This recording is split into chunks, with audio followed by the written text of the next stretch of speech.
बिनी दिव्या का विवाह पास आ गया है। पहले सोच रही थी सब काम समय से निपट जाएंगे, पर ऐसा नहीं हो पा रहा है। थोड़ा जल्दी आ सको तो अच्छा है, बहुत काम है। समझ नहीं पा रही हूँ कि कहाँ से कार्य प्रारंभ करूँ। कुछ शॉपिंग कर ली है और कुछ बाकी है। दीदी आप चिंता न करें, मैं अवश्य पहुँच जाऊंगी। आखिर मेरी बेटी का भी तो विवाह है। विनीता ने उत्तर दिया। विनीता अपनी बड़ी बहन सुनीता की बात मानकर विवाह से लगभग 15 दिन पूर्व ही चली आई थी। उसकी 7 वर्षीय बेटी पूर्वा भी उसके साथ आई थी।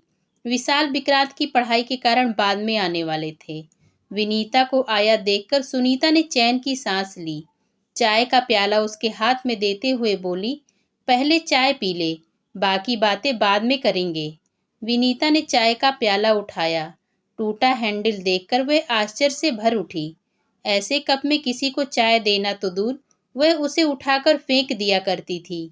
पर इतने शानो शौकत से रहने वाली दीदी के घर भला ऐसी क्या कमी है जो उन्होंने उसे ऐसे कप में चाय दी। मन किया वह चाय न पिए, पर रिश्ते की मर्यादा को ध्यान में रखते हुए खून का घूंट पीकर चाय सिप करने लगी। पर उसकी पुत्री पूर्वा से नहीं रहा गया। उसने कहा, मौसी इस कप का हैंडल टूटा हुआ है क्या? मैंने ध्यान नहीं दिया, सारे कप गंदे पड़े हैं। मुनिया भी पता नहीं कहाँ चली गई। चाय की पत्ती लाने भेजा था, 1 घंटे से ज्यादा हो गया, अभी तक नहीं आई। नौकरानियों से कप ही नहीं बचते। अभी कुछ दिन पहले ही तो खरीद कर लाई थी। दूसरा निकालूंगी तो उसका भी यही हाल होगा। वैसे भी विवाह से 3 दिन पहले होटल में शिफ्ट होना ही है। अभी तो हम लोग ही हैं, इन्हीं से काम चला लेते हैं, सुनीता ने सफाई देते हुए कहा।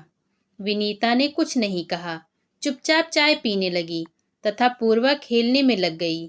विनीता भी सुनीता के साथ विवाह के कार्यों की समीक्षा करने व उन्हें पूर्ण करने में जुट गई।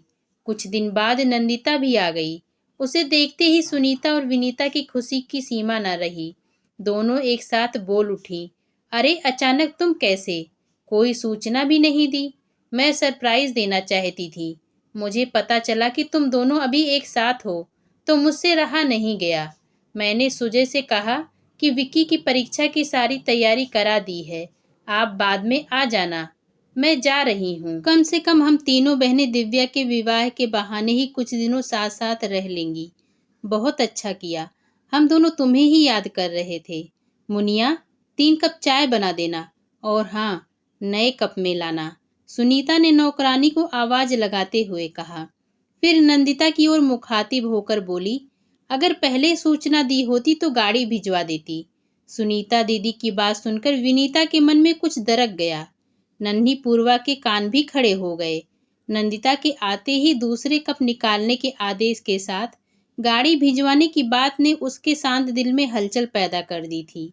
जब वह आई थी तब तो दीदी को पता था, फिर भी उन्होंने किसी को नहीं भेजा। वह स्वयं ही ऑटो करके घर पहुंची थी। बात साधारण थी, पर विनीता को ऐसा महसूस हो रहा था कि अनचाहे ही सुनीता दीदी ने उसकी हैसियत का एहसास करा दिया है।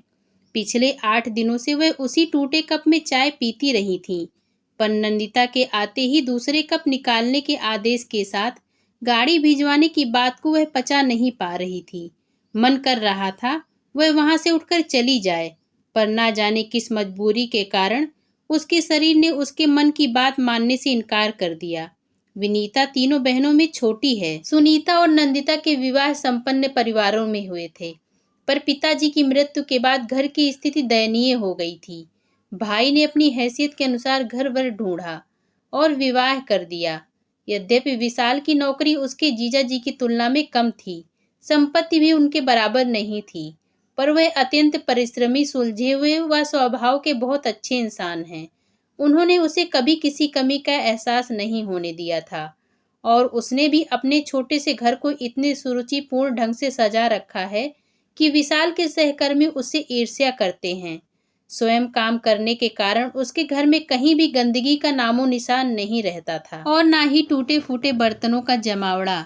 यह बात अलग है कि ऐसे ही पारिवारिक आयोजन उसे चाहे अनचाहे उसकी हैसियत का एहसास करा जाते हैं, पर अपनी सगी बहन को अपने साथ ऐसा व्यवहार करते देखकर वह स्तब्ध रह गई। क्या अब नया सेट खराब नहीं होगा? हमेशा की तरह इस बार भी सुनीता व नंदिता गप मारने लग जाती और विनीता काम में लगी रहती थी। अगर वह समय निकालकर उनके पास बैठती तो थोड़ी ही देर बाद कोई काम आने पर उसे उठना ही पड़ता था। पहले वह इन सब बातों पर इतना ध्यान नहीं दिया करती थी, पर इस बार उसे काम में लगा देखकर एक दिन उसकी पुत्री पूर्वा ने कहा, मम्मा दोनों मौसियां बातें करती रहती हैं और आप काम में लगी रहती हो, मुझे अच्छा नहीं लगता। बेटा वे दोनों बड़ी हैं, मुझे उनका काम करने में खुशी मिलती है। पूर्वा की बात सुनकर वह चौंकी, पर संतुलित उत्तर दिया। उसने उत्तर तो दे दिया, पर पूर्वा की बातें चाहे अनचाहे उसके दिमाग में गूंजने लगीं। पहले भी इस तरह की बातें उसके मन में उठा करती थीं, पर यह सोचकर अपनी आवाज़ दबा दिया करती थी कि आखिर वह उसकी बड़ी बहनें हैं। अगर वह उससे कोई काम करने के लिए कहती हैं, तो इसमें बुराई क्या है? पर इस बार बात कुछ और ही थी, जो उसे बार बार चुभ रही थी। चाहते हुए भी दीदी का नंदिता के आते ही नए कप में चाय लाने व गाड़ी भेजने का आग्रह उसके दिल और दिमाग में हथौड़े मारने लगता। जब जब ऐसा होता वह ये सोचकर मन को समझाने का प्रयत्न करती कि हो सकता है वह सब दीदी से अनजाने में हुआ हो, उनका वह मंतव्य न हो जो वह सोच रही है। आखिर वह उसकी छोटी बहन है, वह उसके साथ भेदभाव क्यों करेंगी? सच तो यह है कि दीदी का उस पर अत्यंत ही विश्वास है, तभी तो अपनी सहायता के लिए दीदी ने उसे ही बुलाया।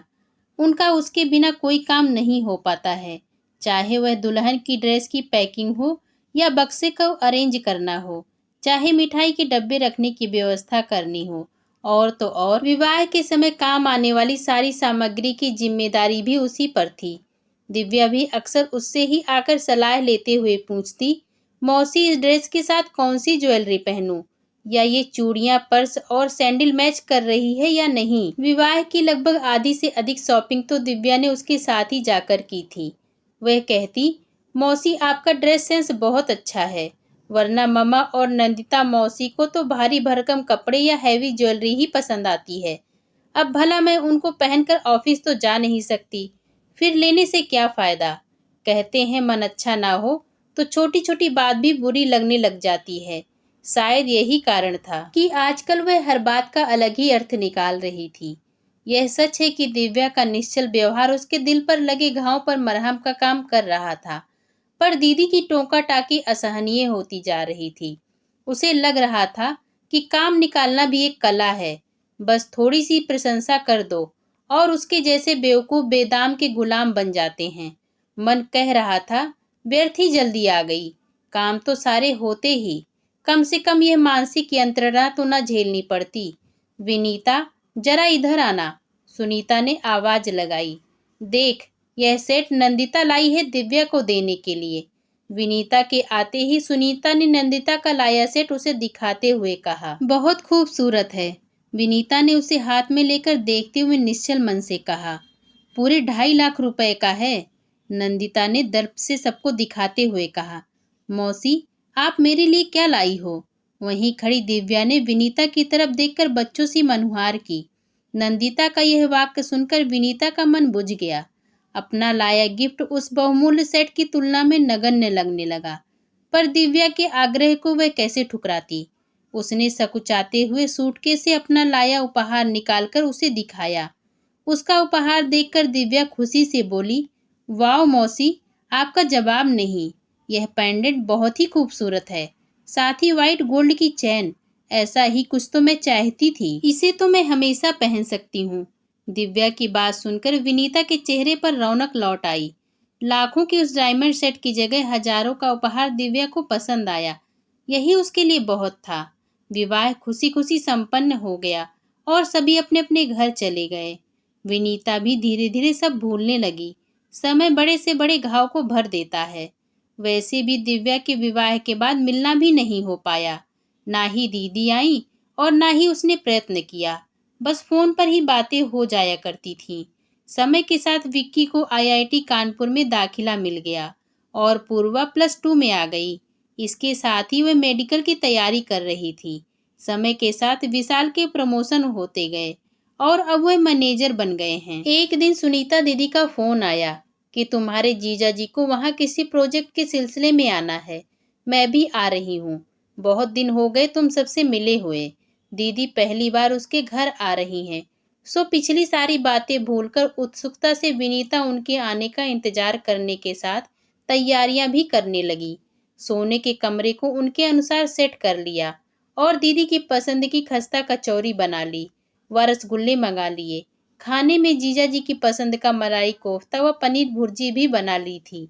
उसने दीदी जीजा जी की खातिरदारी का पूरा इंतजाम कर रखा था, पर न जाने क्यों पूर्वा को उसका इतना उत्साह पसंद नहीं आ रहा था। जीजा जी दीदी को ड्रॉप कर यह कहते हुए चले गए, मुझे देर हो रही है विनीता, मैं निकलता हूँ, आते आते शाम हो जाएगी, तब तक तुम अपनी बहन से खूब बात कर लो।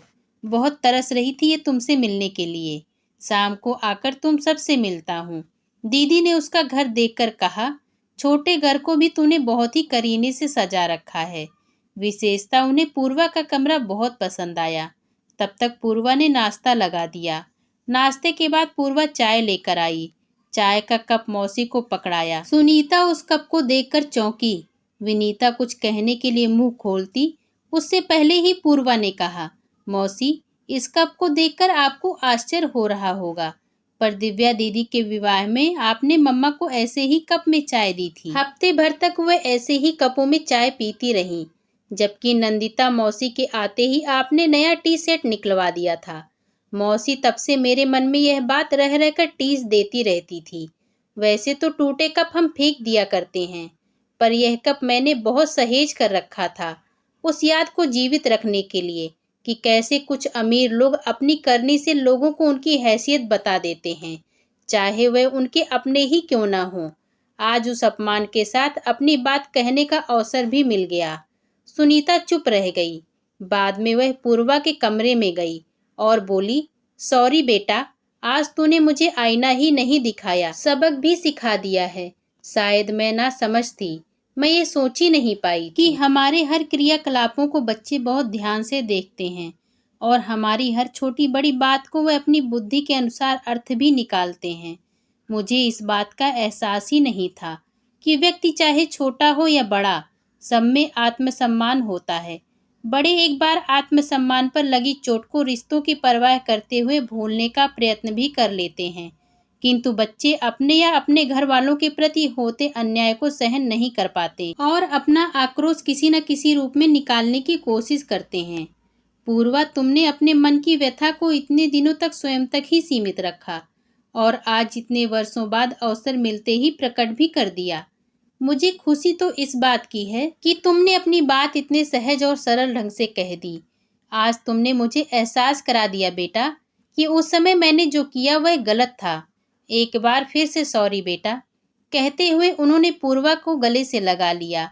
जहां सुनीता अपने पिछले व्यवहार पर शर्मिंदा थी, वहीं विनीता पूर्वा के कटु वचनों को सुनकर उसे डांटना चाहकर भी नहीं डांट पा रही थी।